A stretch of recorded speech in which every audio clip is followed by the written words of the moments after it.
बच्चों, आज हम पढ़ेंगे कक्षा 9वीं की प्रश्नावली, गणित विषय की प्रश्नावली 1.6।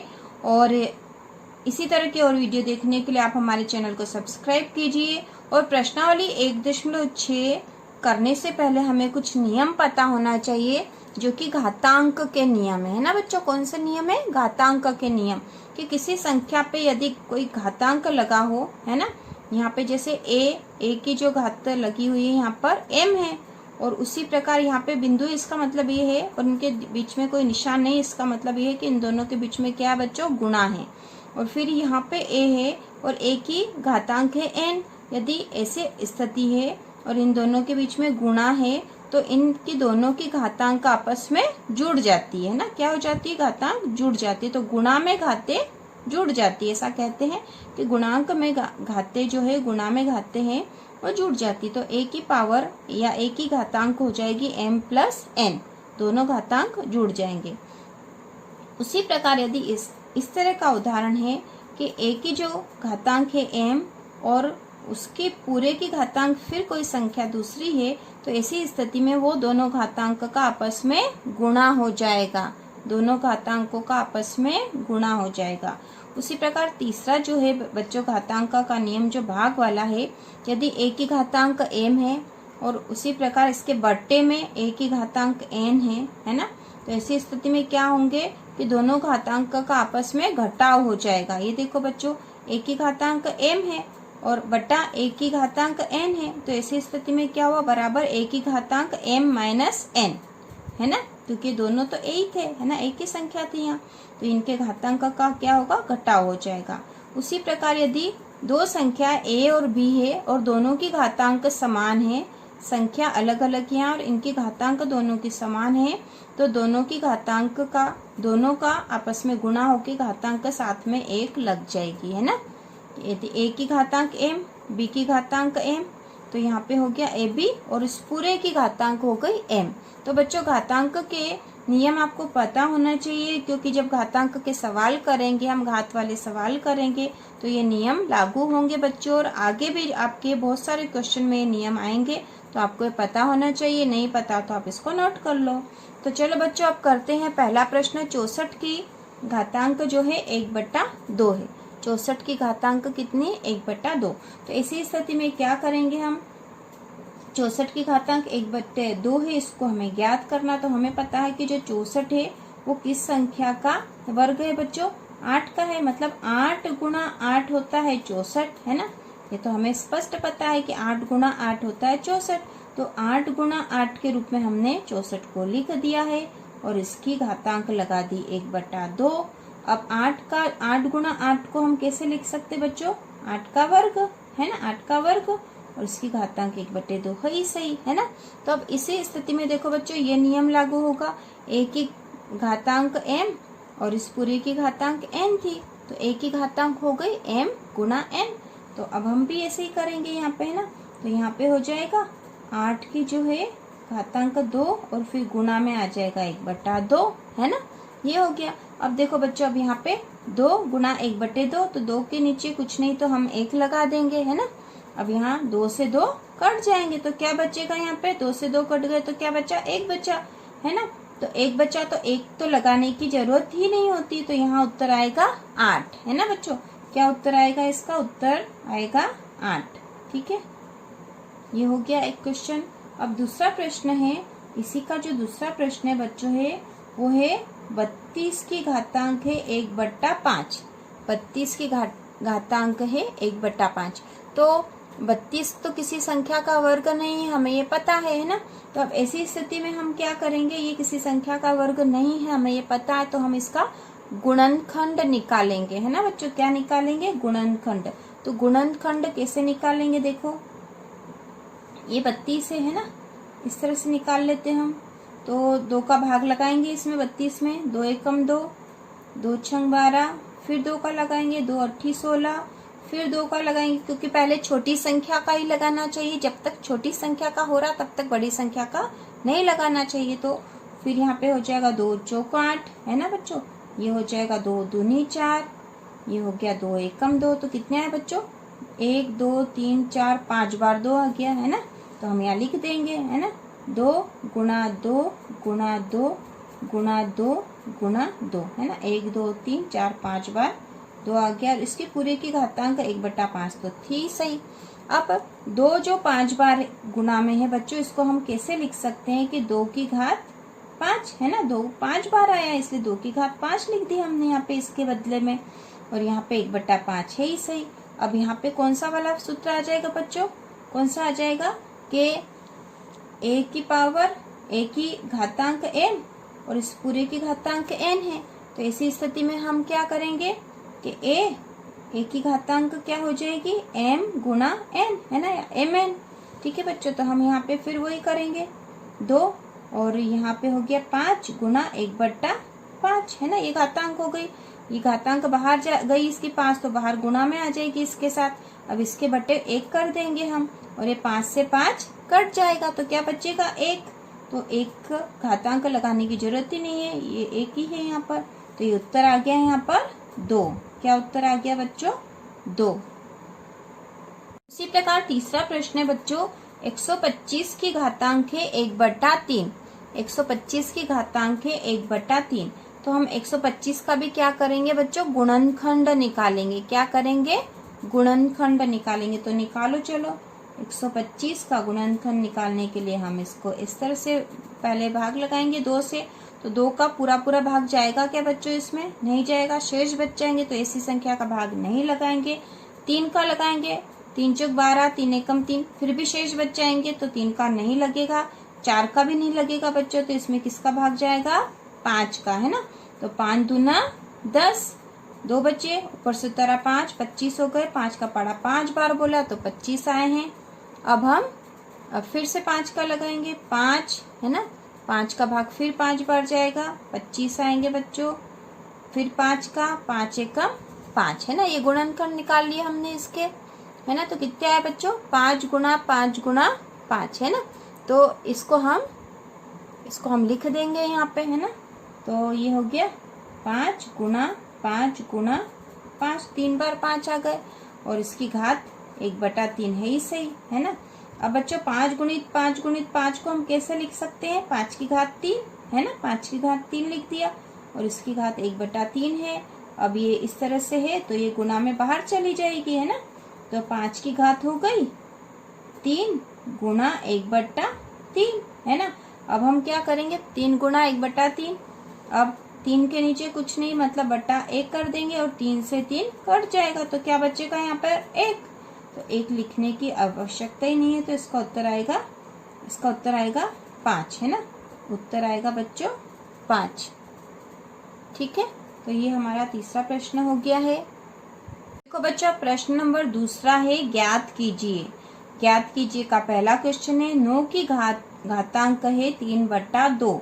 9 की घातांक है 3/2। इसको हमें ज्ञात करना है, तो हम वापस उसी विधि का प्रयोग करते हुए करेंगे बच्चों। ये जो 9 है इसको हम कैसे लिख सकते हैं, और है ना, इसको कैसे लिख सकते हैं, 3 गुणा 3। 3 का पहाड़ा 3 बार बोला तो 9 आ गया, तो 3 का गुणा 3 के रूप में हमने लिख दिया इसको, और उसकी घातांक 3/2। अब जो 3 है, 3 गुणा 3 है, इसको हम कैसे लिख देंगे, 3 की घात 2, है ना, इस पूरे की घातांक 3/2।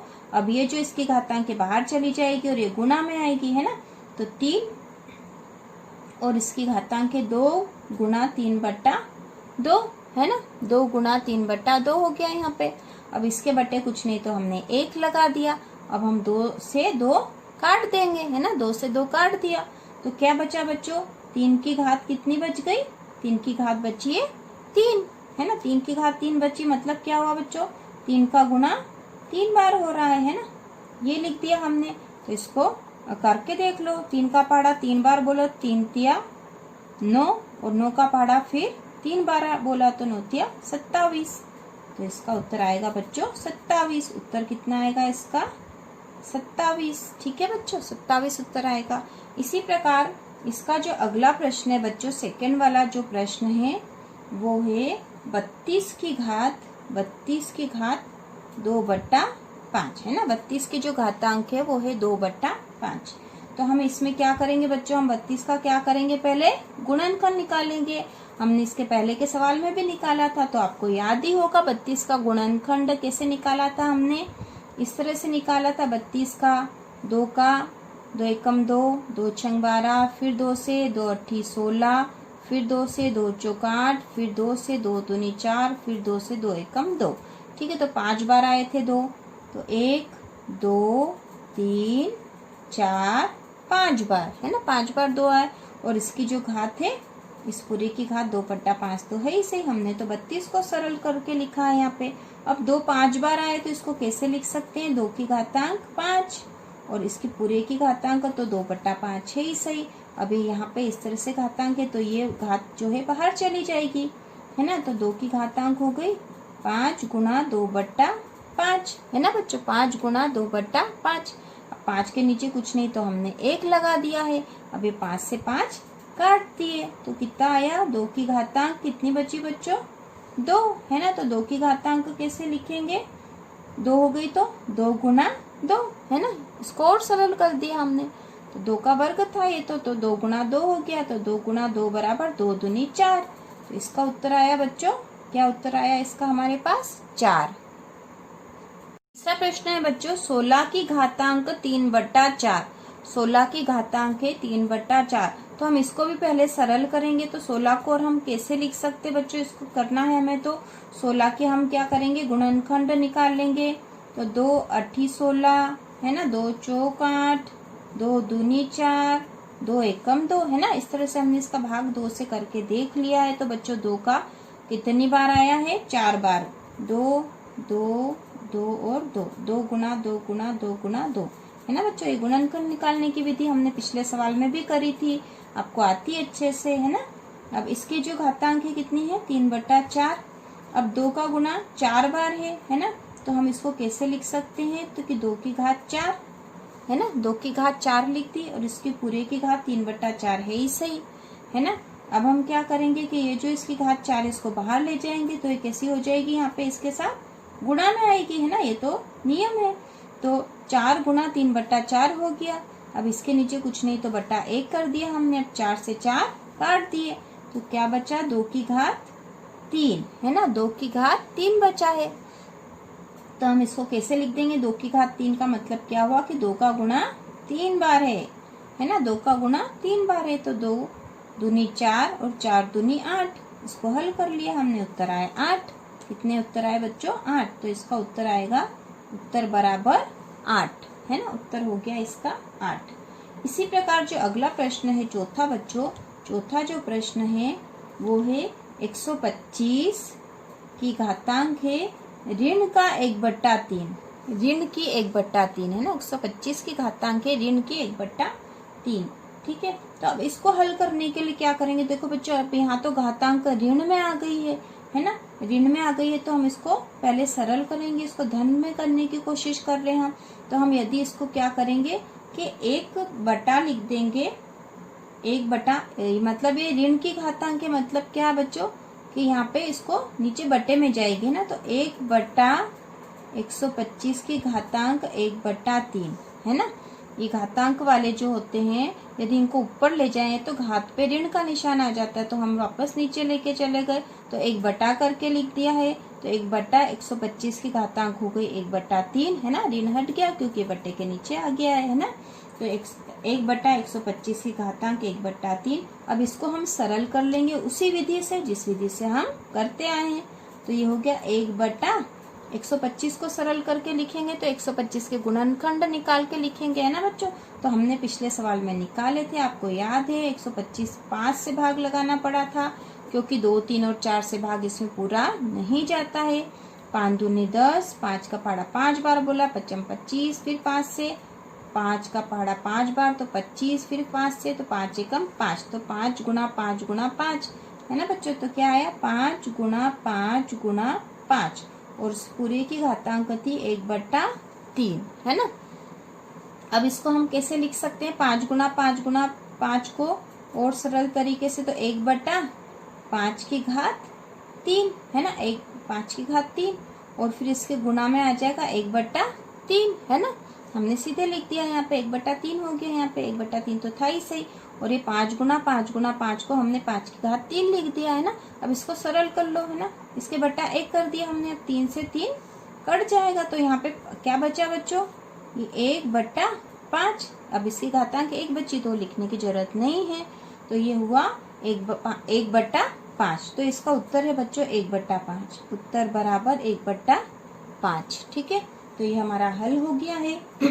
अब इसी प्रकार प्रश्न नंबर जो तीसरा है बच्चों, प्रश्न नंबर जो तीसरा है उसका जो पहला सवाल है वो है 2 की घातांक 2/3, 2 की घातांक 2/3 गुना 2 की घातांक 1/5 है ना, गुना 2 की घातांक 1/5। यहाँ पे कुछ नहीं, इनके बीच में निशानी बिंदु जैसा बना हुआ है, इसका मतलब है इन दोनों के बीच में गुणा है, इन दोनों के बीच में गुणा है बच्चों है ना। तो इसको हल करेंगे तो हमें पता है कि गुणा में तो घातें जुड़ती है। अब 2 की घातांक 2/3 है और 2 की घातांक 1/5 है, ये 2 है, ये भी 2 है और इनके ऊपर घातांक लगे हैं दोनों पे, तो 2 हमने ले ली यहाँ पे। और इसकी घातांक क्या है 2/3 धन 1/5। ठीक है बच्चों, ऐसे सवालों में ये करेंगे, इन दोनों के बीच में गुणा है, ये और ये संख्या समान है, ये भी 2 है और ये भी 2 है, तो हमने 2 को कॉमन ले लिया और इनकी घातांक आपस में जुड़ जाएगी। गुणा में घातें जुड़ जाती है ना बच्चों, तो घातांक हमने जोड़ दी है यहाँ पे। अब इसको हल करेंगे तो ये जब घातांक जुड़ रहे हैं इस तरह से, तो इनका क्या होगा बच्चों, इनका एलसीएम ले लेंगे है ना, लघुत्तम समापवर्तक लिया जाता है। तो देखो बच्चों, इसका लिया जाएगा, तो मैं इसको यहाँ अलग से करके बता देती हूँ आपको। वैसे तो बहुत आसान है, 2/3 धन 1/5 है ना। इसका जब लघुत्तम समापवर्तक लिया जाएगा तो ये होगा, ये इस तरह से लिया जाएगा बच्चों, 3 और 5 है ना, तो 3 एकम 3, 5 बचा यहाँ पर है ना। उसी प्रकार ये 5, तो अभी 5 एकम 5 हो गया, तो कितना आया 3 गुना 5, कितना आया बच्चों 3 गुना 5 मतलब 15। तो इसका लघुत्तम समापवर्तक यहाँ आएगा 15 है ना। अब क्या करेंगे बच्चों, अब 3 का पहाड़ा जो है इतनी बार बोलेंगे कि 15 आ जाए है ना, 3 का पहाड़ा इतनी बार बोलेंगे कि 15 आ जाएगा। तो 3 का पहाड़ा हम 5 बार बोलेंगे तो 15 आ जाएगा है ना। तो 5 आए, 3 का पहाड़ा 5 बार बोला तो 15 आ गए। तो 5 आए तो 5 का गुणा किस में होगा, ऊपर वाली संख्या में होगा है ना। तो 5 का गुणा 2 में हुआ तो 5 दूनी 10 हो गए। ठीक है बच्चों, कितने हुए 5 दूनी 10 हो गए। ठीक है, उसी प्रकार 5 का पहाड़ा इतनी बार बोलेंगे कि 15 आ जाए, तो 5 का पहाड़ा 3 बार बोलना पड़ता है, तो 5 तिया 15 होते। अब 3 आए तो 3 का गुणा 1 में करेंगे तो 3 एकम 3 हो गया, तो धन 3 है ना बच्चों। तो यहाँ पे कितना हुआ 10 और 3 13/15, कितना हुआ 13/15। ठीक है, तो 13/15 को हम क्या लिखेंगे, देखो बच्चों अब हम यहाँ पे फिर से मैं आपको बता देती हूँ, ये 2 है ना। ये जो घातांक का हमने 3 और 5 का लघुत्तम लिया था, यहाँ मैंने बता दिया आपको। तो कितने आए हैं 15 है ना, 15 आए। 3 का पहाड़ा 5 बार बोलते हैं तो 15 आते, तो 3 पंजे 15, 5 आए। 5 का गुणा 2 में करा तो 5 दूनी 10 हुए थे, 10 धन, फिर 5 का पहाड़ा 3 बार बोलते हैं तो 15 आता, 5 तिया 15 और 3 का गुणा 1 में करा तो 3 एकम 3 हुए थे है ना। तो ये हुए, अब देखो इसको हल कर लिया हमने, 10 और 3 13/15। तो 2 की घात यहाँ पे 2 का घातांक आया है 13/15 और यही इसका उत्तर है ना बच्चों, यही उत्तर है, इसका उत्तर है 2 की घातांक 13/15। ठीक है, तो ये हमारा सवाल हल हो गया है। इसी प्रकार जो इसमें है दूसरा जो क्वेश्चन है बच्चों, इसका जो दूसरा क्वेश्चन है, प्रश्न है बच्चों 1/3 की घात 3 और इस पूरे की घातांक लगी हुई है 7 है ना, इस पूरे की घातांक के 7। तो बच्चों इसको करते हैं हम, 1 की घातांक 1/3 की घातांक 3 और इस पूरे की घातांक के 7 है, तो इसको हल करेंगे। तो देखो बच्चों इस 1 की घातांक 7 तो है ही सही, तो हमने लिख दी 1 की घातांक 7/3 की घातांक 3 है और बाहर 7 है, तो 3 गुना 7 है ना। इस तरह के घातांक में तो गुणा होता, हमने करे इस तरह के सवाल पहले। तो बच्चों ये हो गया 1 की घातांक 7, तो 1 की घातांक 7 मतलब 1 का गुणा 1 में कितनी बार है बच्चों, 7 बार है। तो 7 बार भी 1 का गुणा 1 में करेंगे तो कितने आएंगे, 1 ही आएंगे, तो यहाँ हम 1 कर देंगे फिर है ना। और बटे 3 गुना 7 हो गया, तो 3 7 तो 21 हो गए है ना।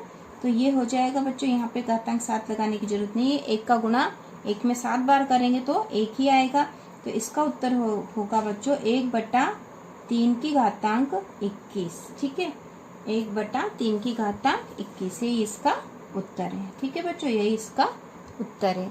उसी प्रकार जब हम इसका तीसरा क्वेश्चन करते हैं ना, तीसरा क्वेश्चन कर रहे हैं, तो तीसरा क्वेश्चन है 11 की घातांक 1/2, 11 की घातांक 1/2 बटे 11 की घातांक है 1/4, 11 की घातांक है 1/4।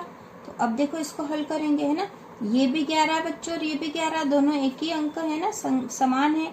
तो यहाँ पे कर देंगे 11 की घातांक 1/2 ऋण 1/4, क्योंकि हमें पता है कि भाग में जो घातांक है घटाव हो जाएगा इनका। हमने इसके सूत्र देख लिया था हमने पहले भी, है ना। तो इसकी घातांक हो जाएगी 1/2 ऋण 1/4, है ना। इसका सूत्र आपको पता होगा कि a की घात m बटे a की घात n। तो इसका करा था हमने, इसका करा था a की घातांक जो है m माइनस n, है ना बच्चों। तो वही हमने यहाँ पर लागू कर दिया, वही सूत्र 1/2 ऋण 1/4। तो यहाँ पे इसको हल कैसे करेंगे बच्चों कि इन दोनों का तो एलसीएम लेना चाहिए, है ना। तो यहाँ मैं अलग से एक बार लेके बता देती हूँ आपको, 1/2 ऋण 1/4। तो इन दोनों का एलसीएम कितना आएगा बच्चों, इसको यहाँ पे कैसे करेंगे, देखो यहाँ पर 2 और 4, इसका एलसीएम निकालने के लिए हम करेंगे 2 एकम 2, 2 दूनी 4, फिर 2 एकम 2 हो गया, है ना। तो कितना आया बच्चों, 2 गुणा 2 मतलब 4, है ना। कितना आया बच्चों, 2 गुणा 2 मतलब 4 आया इसका एलसीएम, है ना, 4 आ गया। तो 2 का पहाड़ा कितनी बार बोलेंगे कि 4 आ जाएगा, 2 का पहाड़ा 2 बार बोलेंगे, है ना, 2 आया, है ना। मतलब 4 में 2 का भाग लगाया तो 2 आया, है ना, 2 दूना 4, 2 आया। अब 2 का गुणा 1 में होगा तो 2 एकम 2, तो यहाँ पे 2 आएगा, है ना, ऋण। इसी प्रकार 4 का पहाड़ा कितनी बार बोलेंगे, 4 एकम 4, एक बार भाग जा रहा है इसमें, एक बार आया, 1 का गुणा 1 में होगा तो आएगा 1। ठीक है, तो 2 में से 1 घट गया तो कितना बचा, 1। कितना बचा बच्चों, 1/4। तो इसका आएगा 1/4, है ना। तो 11 की घातांक हो गई है 1/4। ठीक है बच्चों। उसी प्रकार इसका जो है चौथा क्वेश्चन जो है, चौथा प्रश्न अब हम यहाँ करेंगे। ये चौथा प्रश्न है 7 की घातांक 1/2, फिर गुणा है यहाँ पे 8 की घातांक है 1/2, है ना। अब इसकी भी घातांक 1/2 और इसकी भी घातांक 1/2 है। तो हम क्या करेंगे, 7 गुणा 8 और इनकी पूरे की घातांक हो गई 1/2, क्योंकि दोनों की घातांक 1/2 थी। तो 7 का पहाड़ा 7 का गुणा 8 में करा तो 7 का हो गई 56, 7 का पहाड़ा 8 बार बोल दिया हमने, 56 आए, और 56 की घातांक हो गई 1/2, और ये इसका उत्तर है ना बच्चों। तो ये सवाल भी हमारा पूरा हो गया, आपको समझ में अच्छे से आ गया होगा। इसी तरह की और वीडियो देखने के लिए हमारे चैनल को सब्सक्राइब कीजिए।